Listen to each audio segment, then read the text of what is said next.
Dalam nama Bapa dan Putra dan Roh Kudus. Amin. Ya Allah Bapa kami bersyukur kepadamu karena Engkau selalu ada beserta kami. Engkau hadir dalam setiap firman yang kami baca dan kami renungkan. Kami mohon penerangan Roh Kudus-Mu agar segala perhatian dan akal budi kami terarah kepadamu lewat firman dan renungan yang akan kami dengarkan saat ini. Semoga dengan mendengarkan dan merenungkan sabdamu, kami memperoleh kekuatan untuk menghadapi hidup kami sehari-hari. Demi Kristus, Tuhan kami. Amin.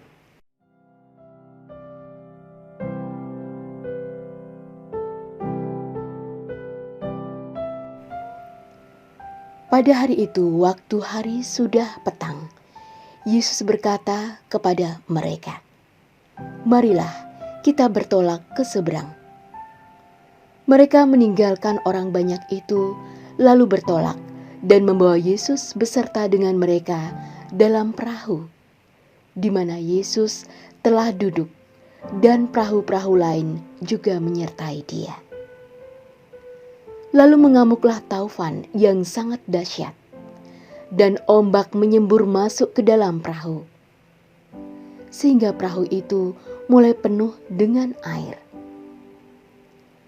Pada waktu itu, Yesus sedang tidur di buritan di sebuah tilam.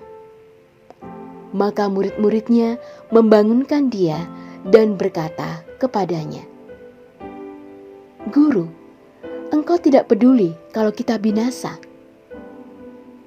Ia pun bangun, menghardik angin itu dan berkata kepada danau itu, "Diam, tenanglah." Lalu angin itu reda dan danau itu menjadi teduh sekali. Lalu ia berkata kepada mereka, "Mengapa kamu begitu takut? Mengapa kamu tidak percaya?" Mereka menjadi sangat takut dan berkata seorang kepada yang lain, "Siapa gerangan orang ini, sehingga angin dan danau pun taat kepadanya?" Demikianlah Injil Tuhan.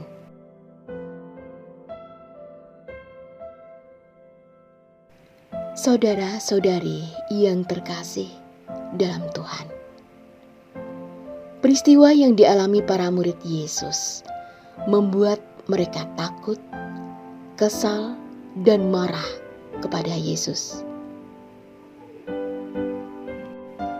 "Guru, Engkau tidak peduli kalau kita binasa." Ketika kapal mereka diterjang ombak yang luar biasa. Sedangkan Yesus dalam situasi tertidur di atas buritan di sebuah tilam. Para murid hampir-hampir tidak memiliki pengharapan untuk tujuan hidup mereka. Goncangan yang begitu besar membuat mereka takut, panik, dan tidak lagi memikirkan tujuan kecuali menghadapi badai. Saudara-saudari yang terkasih, setiap pengalaman manusia berbeda-beda. Ada yang mengalami pengalaman yang menyenangkan, menggembirakan. Ada pula yang mengalami pengalaman yang menyebalkan, menyakitkan, menakutkan, dan terpuruk yang luar biasa. Sadar atau tidak sadar, kita pasti pernah mengalami yang demikian. Segala pengalaman itu kita sendirilah yang mampu mengatasinya, bukan orang lain. Seringkali kita kehilangan arah dan tujuan hidup kita. Kita menyerah, lelah, dan merasa putus asa oleh satu cobaan dan badai hidup yang kita alami. Namun perlu kita sadari bahwa kita mempunyai pengharapan yang luar biasa. Berkat kuasa-Nya, kita tetap harus menapaki peziarahan di dunia ini yang penuh dengan badai.